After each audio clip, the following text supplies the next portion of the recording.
आज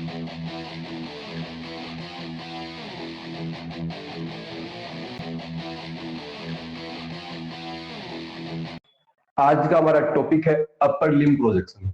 हम upper limb के प्रोजेक्शन के बारे में पढ़ेंगे और उसमें भी हम आज हैंड के प्रोजेक्शन के बारे में पढ़ेंगे। उसमें भी क्या पढ़ेंगे? हैंड के प्रोजेक्शन है उनके बारे में पढ़ेंगे। तो देखो, अपर लिम्ब जो रेडियोग्राफी होती है, ये अपर लिम्ब की होती है, रूटीन रेडियोग्राफी में शामिल होती है, लेकिन फिर भी इसमें रेडियोग्राफी के जो हाई स्टैंडर्ड्स होते हैं उनको शामिल किया जाता है। क्यों किया जाता है? क्योंकि इस कंडीशन में हम अपर लिम्ब के जो एक्सरेज करते हैं तो उनके लिए जो बेस्ट पॉसिबल एक्सरे होते हैं वो लेने आवश्यक होते हैं। विशेष करके जो रिस्ट के और एल्बो के एक्सरे हैं वो हमें बेस्ट पॉसिबल एक्सरे लेने होते हैं, क्योंकि यह जो रिस्ट और एल्बो की जो इंजरी है वो किसी इंडिविजुअल के लिए जो भविष्य की उसकी कार्य निपुणता है, मतलब वो किस तरह से काम करेगा, उसके एम्प्लॉयमेंट के बारे में, अगर मान लो उसके joints in elbow wrist joint में कोई डिफेक्ट रह गया तो उसकी एम्प्लॉयमेंट भी प्रभावित होगी उसकी, और उसकी अर्निंग भी प्रभावित होती है। वो काम कर पाएगा नहीं कर पाएगा, वो अर्निंग कर पाएगा नहीं कर पाएगा, ये चीजें इससे जुड़ी होती है। तो अपर लिम्ब रेडियोग्राफी के अंदर बेस्ट पॉसिबल जो रेडियोग्राफी होती है वो करने की कोशिश की जाती है।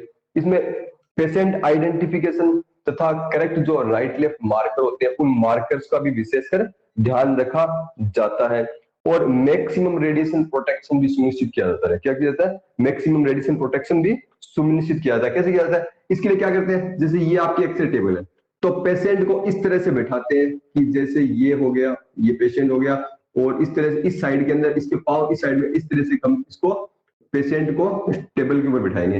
ये नहीं है कि आपने जैसे यहाँ पे पेशेंट को इस तरह से बैठाया, ये और इसके नीचे पांव, टेबल के नीचे इसके पांव होंगे, तो उस कंडीशन में क्या होगा, एक्सरे ट्यूब से उसकी जो लोअर लिम्स है उनको भी क्या होगा, रेडिएशन डोज लगेगा।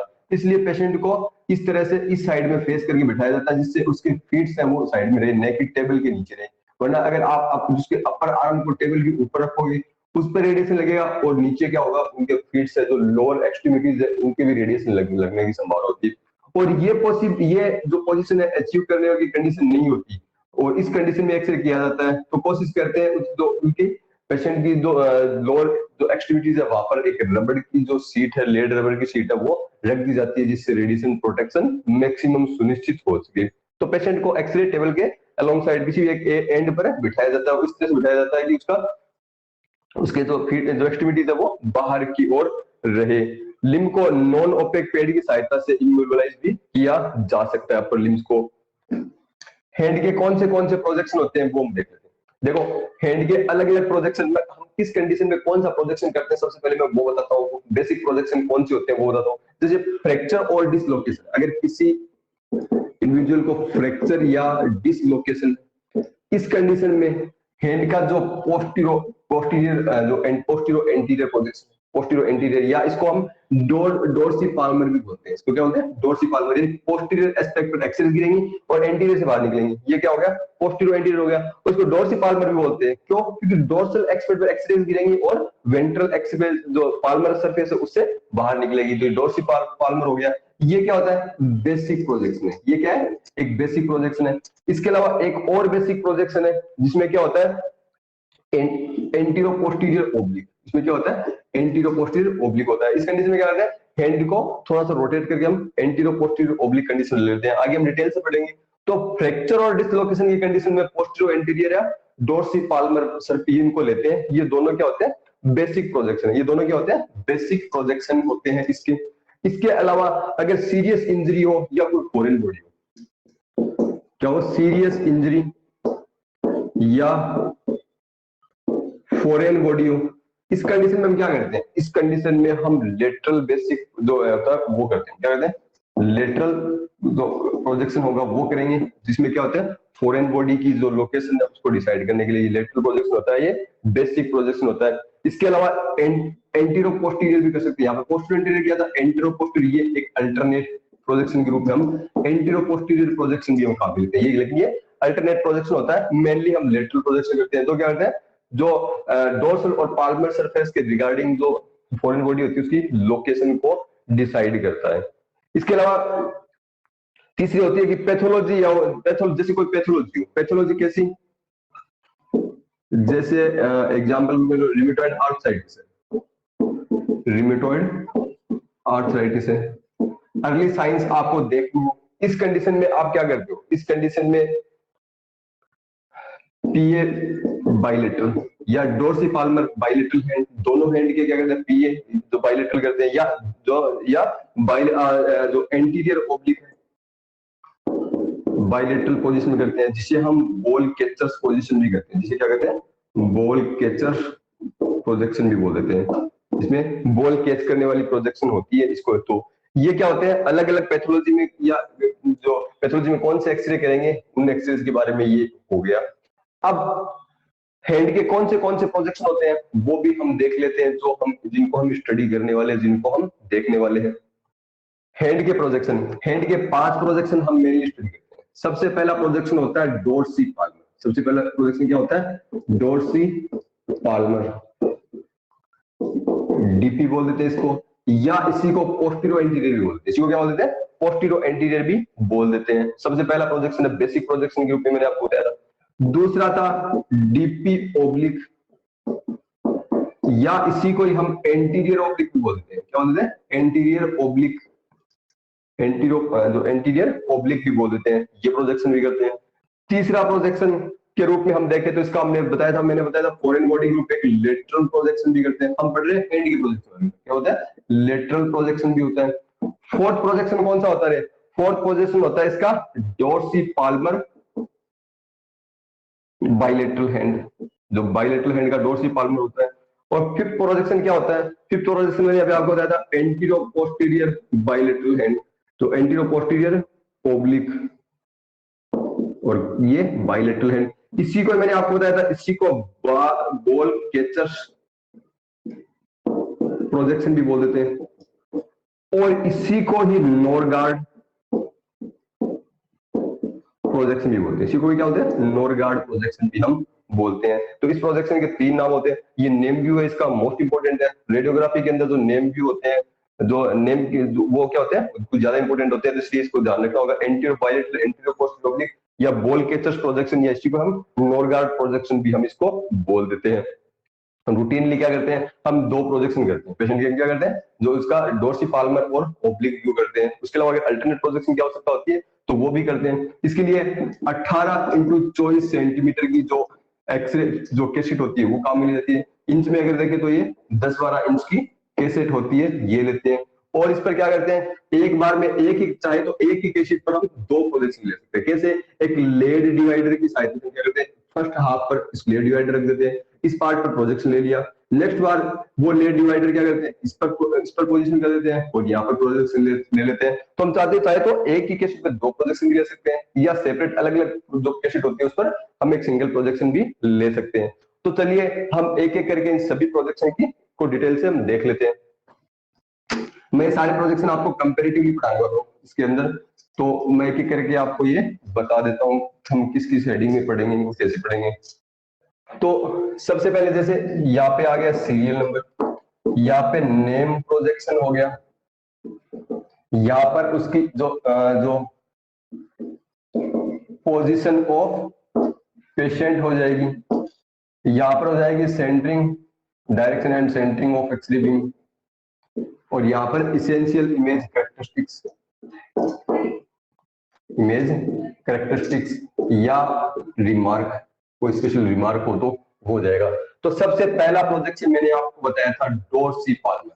क्या बताया था, डोर्सीपाल्मर प्रोजेक्शन, जो उसके अंदर सबसे पहला प्रोजेक्शन मैंने आपको बताया था डोर्सीपाल्मर प्रोजेक्शन। डोर्सीपाल्मर प्रोजेक्शन में क्या होता है, पेशेंट को जैसे ये कोई कैसेट होगी, सॉरी जो टेबल होगी, पेशेंट को इसके एक साइड में बैठाया जाता है, पेशेंट को इस साइड में बैठाया जाता है, तथा अफेक्टेड आर्म को इस तरह से बैठाया जाता है कि अफेक्टेड आर्म क्या रहे, टेबल की तरफ रहे। आपके अफेक्टेड आर्म जैसे आपकी इसके फीट इधर हो गए, अफेक्टेड आर्म इस आर्म में लगा हो, तो ये आर्म क्या होना चाहिए, टेबल की साइड में रखा जाता है। फोर आर्म को क्या करते हैं, प्रोनेटेड अवस्था में, फोर आर्म को क्या करते हैं,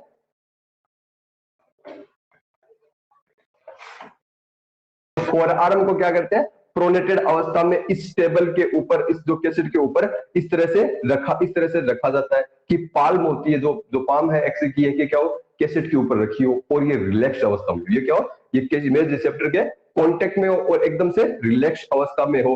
रिस्ट को इस तरह से एडजस्ट किया जाता है, जैसे रिस्ट जॉइंट है, रिस्ट जॉइंट को इस तरह से एडजस्ट किया जाता है कि जो उसके जो अल्नर स्टीलॉइड प्रोसेस है वो रेडियल स्टीलॉइड प्रोसेस है, ये इमेज रिसेप्टर से इक्वी डिस्टेंस हो, ये इमेज रिसेप्टर से क्या हो, इक्वी डिस्टेंस हो। ऐसे नहीं होगी इधर वाला जो अल्नर स्टीलॉइड प्रोसेस ज्यादा पास में हो गया, रेडियल दूर हो गया। ये इस तरह से कॉन्टेक्ट में रखा जाता है कि अल्नर और रेडियल स्टीलॉइड प्रोसेस क्या हो, क्लोज कॉन्टेक्ट में हो और कैसेट के इक्वी डिस्टेंट हो, कैसेट से एक समान दूरी पर हो।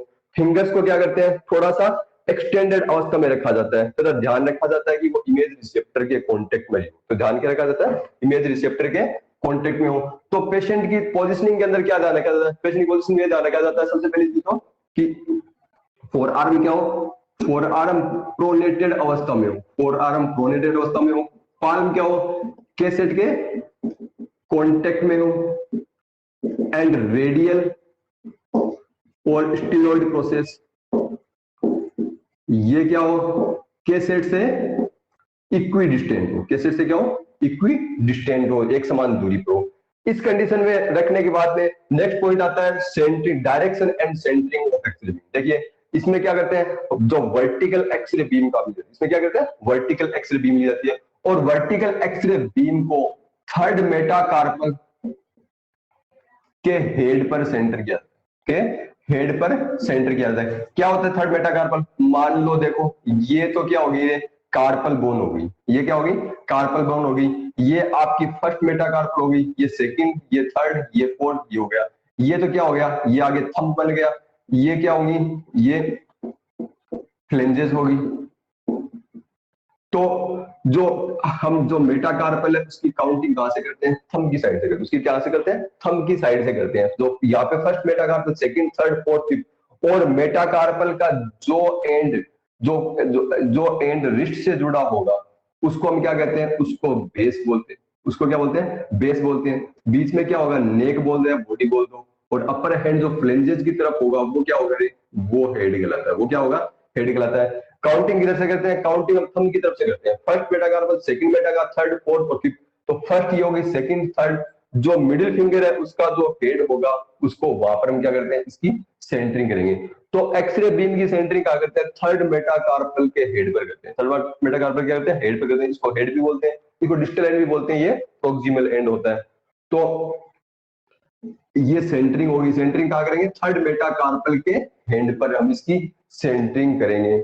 इसके बाद essential image characteristics, image characteristics मतलब इमेज में क्या क्या खास बात होनी चाहिए। देखिए इमेज में खास बात ये होनी चाहिए कि सारी फ्लेंजेस हो उसमें काउंट होनी चाहिए। इसके अलावा जो फिंगर टिप्स है, जो साइड के सॉफ्ट टिश्यू है वो भी कुछ में इंक्लूड होनी चाहिए।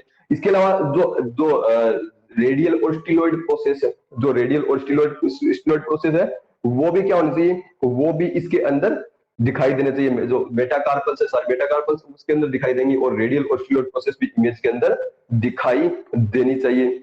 इंटरफेरेंजियल जॉइंट मेटाकार्पो फेरेंजियल तथा कार्पो मेटाकार्पल जॉइंट क्लियरली डेमोस्ट्रेट होनी चाहिए। ये जॉइंट स्पेस है ये भी क्या होनी चाहिए, क्लियरली डेमोस्ट्रेट होने चाहिए। एक चीज और इसके अंदर कोलिमेशन भी होना चाहिए। कोलिमेशन आपने जितना इमेज फील्ड चाहिए उतनी फील्ड पर एक्सरे बीम को प्रॉपर्ली कोलिमेट किया जाना चाहिए, प्रॉपर्ली कोलिमेट होना चाहिए। दूसरा प्रोजेक्शन क्या है, दूसरा प्रोजेक्शन है एंटीरियर ओब्लिक। दूसरा प्रोजेक्शन क्या है, एंटीरियर ओब्लिक। इस कंडीशन में क्या करते हैं, देखिए ये फोरआर्म की जो डोर्सिपाल्मर जो प्रोजेक्शन था वो ये प्रोजेक्शन था। इस प्रोजेक्शन में क्या था, पाम सरफेस थी कैसेट के, ये मान लो कैसेट हो गई, पाम सरफेस है वो कैसेट के कांटेक्ट में। इसके अलावा जो रेडियल और स्टीलॉइड प्रोसेस है वो क्या है, कैसेट से इक्वी डिस्टेंस है, एक समान दूरी पर है। इस कंडीशन यानी जो डोर्सिपाल्मर की बेसिक जो सरफेस है, इस सरफेस से इस जो पोजीशन है, इस पोजीशन में क्या करते हैं, हैंड को 55 डिग्री एक्सटर्नली रोटेट करते हैं, 55 डिग्री एक्सटर्नली क्या करते हैं, रोटेट करते हैं। इस कंडीशन को हम क्या करते हैं, एंटीरियर ओब्लिक प्रोजेक्शन। क्यों कहते हैं, वर्टिकल बीम यहां से गिरेगी तो वो क्या होती है, ओब्लिक प्रोजेक्शन। इसमें आपका क्या होगा, ओब्लिक प्रोजेक्शन मिलेगा। ये तो लेटरल प्रोजेक्शन हो गया, ये डोर्सिपाल्मर हो गया, बीच में 45 डिग्री मेरे खिलाफ होता है, ओब्लिक प्रोजेक्शन हो गया। इस कंडीशन में आप क्या कर सकते हो, नॉन ओपेक पैड होता है, उस ओपेक पैड पर इसको रेस्टिंग अवस्था में ले सकते हो। और इस कंडीशन में क्या करते हैं, इस कंडीशन के अंदर जो फिंगर्स होती है वो एक्सटेंडेड अवस्था में होती है। फिंगर्स क्या करते हैं, इनको एक्सटेंडेड अवस्था में होते हैं और रिलैक्स्ड अवस्था में रखते हैं, इनको थोड़ा सा रोटेट भी कर सकते हैं। हैंड को अपने इस तरह से क्या कर सकते हैं, इसको अगर मान लो नॉन ओपेक पैड काम में नहीं ले रहे तो आप इस तरह से जो फर्स्ट फिंगर और इसको जो जो थंब है इसको इस तरह से करके आप ये ऑब्लिक प्रोजेक्शन एक्वायर कर सकते हो, वरना आप नॉन ओपेक जो ओपेक पेड है, जो रेडियो ओपेक, जो नॉन ओपेक पेड है, उस पर आप इसको क्या कर सकते हो, हैंड को इस तरह से पोजीशन आप कर सकते हो। इमोबिलाइजेशन के लिए क्या करते हैं, इमोबिलाइजेशन के लिए हम फोरआर्म पर यहाँ पर सैंड बैग रख देते हैं। तो ये क्या होगी, ये एंटीरियर ओब्लिक की जो पोजीशनिंग है ये पोजीशनिंग होगी। तो क्या होगा, 45 degree external rotation of hand from basic DP projection. जो बेसिक डीपी प्रोजेक्शन था उससे आप 45 डिग्री एक्सटर्नल हैंड को रोटेट करोगे।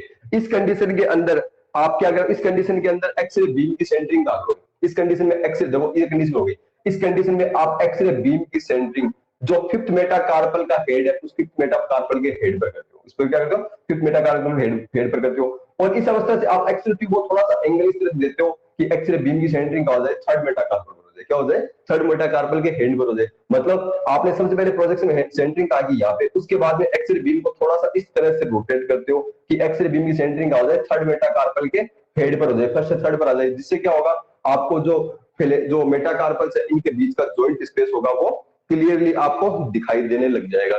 तो ये इसके अंदर क्या होगा, इनिशियली काम करते हैं सेंटरिंग इनिशियली फिफ्थ मेटाकार्पल के हेड पर करते हैं,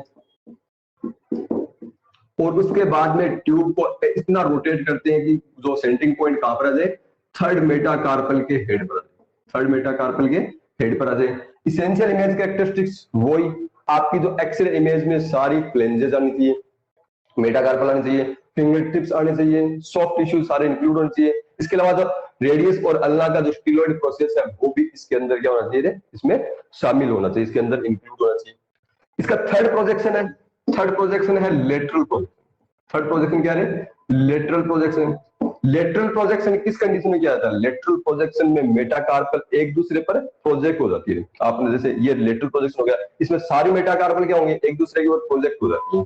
तो और जो एक दूसरे प्रोजेक्ट होने पर क्या होगी, एक दूसरे को ऑब्सक्योर भी कर देगी, धूमिल भी हो जाएगी, सही से दिखाई नहीं देती। फिर भी ये प्रोजेक्शन किसी फॉरेन बॉडी की या जो कोई फ्रैक्चर फ्रेगमेंट होता है उसके जो लोकेशन की डिसाइड करने के लिए मोस्ट इंपोर्टेंट होता है। कैसे, मान लो आपके हैंड में कोई फ्रैक्चर हुआ है और जो फ्रैक्चर का फ्रेगमेंट है वो डिस्प्लेस हो गया एंटीरियरली या पोस्टीरियरली, तो उसकी लोकेशन डिसाइड करने के लिए, या कोई फॉरेन बॉडी आपके हैंड में चली गई है तो उसका पाथ देखने के लिए और उसकी लोकेशन का पता करने के लिए क्या कर सकते हैं, हम ये प्रोजेक्शन करते हैं। तो इसके लिए क्या करते हैं, ये इसमें क्या होता है, हैंड को जैसे आपने ये प्रोजेक्शन कर लो तो इसमें मान लो फॉरेन बॉडी है, तो फॉरेन बॉडी की लोकेशन आपको एंटीरियर या डोर्सल या पाल्मर सरफेस के रिगार्डिंग आपको उसकी पोजीशनिंग प्रोजेक्शन है, जो उसकी लोकेशन है उसका पता चल जाता है। तो इसके अंदर सबसे पहले पेशेंट पोजीशनिंग कैसे करोगे, आपने जो डोर्सी पाल्मर सरफेस जो पोजीशनिंग आपने जो काम मिली थी बेसिक पोजीशनिंग है, इस पोजीशनिंग से हैंड को एक्सटर्नली 90 डिग्री पर रोटेट किया, एक्सटर्नली क्या करते हैं 90 डिग्री पर रोटेट करते हैं। सभी फिंगर्स है इनको आप क्या करते हो, एक्सटेंडेड अवस्था में रखते हो, और आप थंब को क्या करते हो, एबडक्ट अवस्था में रखते हो। थंब को क्या करते हो, एबडक्ट अवस्था में, यानी इसको ऊपर, इनके ऊपर नहीं रखते, आप थोड़ा सा एबडक्ट कर देते हो, थोड़ा सा साइड में कर देते हो, और इसको इस तरह से ये पोजीशन इसमें एक्वायर की जाती है।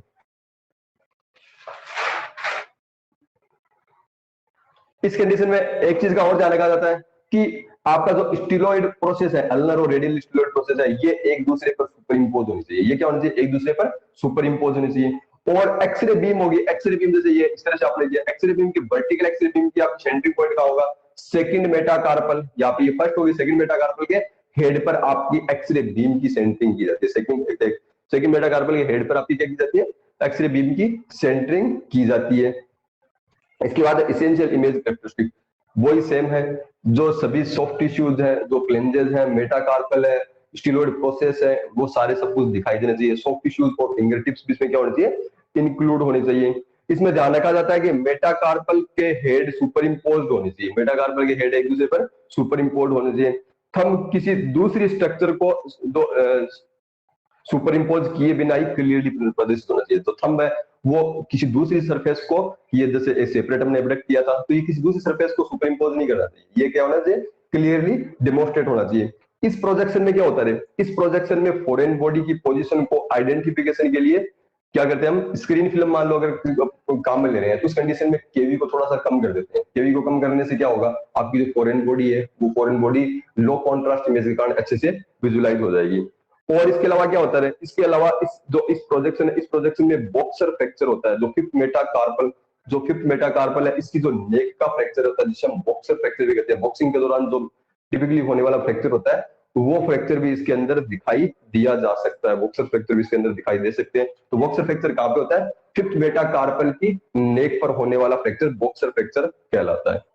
ओके, फोर्थ प्रोजेक्शन है dorsi Palmer both bilateral hand बोल दी, बोथ हैंड बोलते हैं, बाइलेटरल हैंड बोल दो, दोनों हैंड का। इसमें भी क्या कहते हैं, इसमें सेम पोजीशनिंग ली जाती है, जो डोर्सी पाल्मर ली जाती है। पेशेंट को क्या करते हैं, कैसेट के साइड में इस तरह से बैठाते हैं कि फीट इसकी साइड में हो, पोजीशन नहीं पॉसिबल नहीं हो तो इस ऐसे भी बिठा सकते हैं। लेकिन इस कंडीशन में पेशेंट की जो लोअर एक्सट्रीमिटीज के ऊपर हम क्या करते हैं, लेड की रबर शीट का उस पर रख देते हैं। इस कंडीशन में दोनों हाथ को इस तरह से हम पोजीशन करते हैं इमेज रिसेप्टर पर कि दोनों जो पाम है वो क्या हो, पेशेंट के कांटेक्ट में हो, और दोनों स्टीलॉइड प्रोसेस हो, दोनों हैंड के अंदर रेडियल स्टीलॉइड प्रोसेस वो कैसे से एक समान दूरी पर हो। हैंड क्या होना चाहिए, प्रोनेटेड अवस्था, फोरआर्म प्रोनेटेड अवस्था में इसके अंदर होती है। इस अवस्था में जो सेंटरिंग है, सेंटरिंग हम कहां करेंगे, सेंटरिंग हम दोनों जो फर्स्ट मेटाकार्पल है उनके हेड के बीच में सेंटरिंग करते हैं। दोनों जो मेटाकार्पल है उनके फर्स्ट मेटाकार्पल के हेड के बीच में हम क्या करते हैं, इसकी सेंटरिंग कर देते हैं। सबसे मोस्ट इंपोर्टेंट होता है कि ये जो बाइलेटरल हैंड का जो डोर्सी पाल्मर व्यू होता है क्यों किया जाता है, ये जो रूमेटॉइड आर्थराइटिस होता है, रूमेटॉइड आर्थराइटिस के अर्ली साइन देखने के लिए और इसकी डिजीज को मॉनिटर करने के लिए भी क्या करते हैं हम, ये व्यू किया जाता है। तो ये प्रोजेक्शन किससे किया जाता है, अर्ली रूमेटॉइड आर्थराइटिस को से जुड़े जो अर्ली चेंजेस होते हैं उनको देखने के लिए किया जाता है। इसके अलावा इसके डिजीज की जो प्रोग्रेस होती है उसको भी मॉनिटर करने के लिए ये प्रोजेक्शन किया जाता है।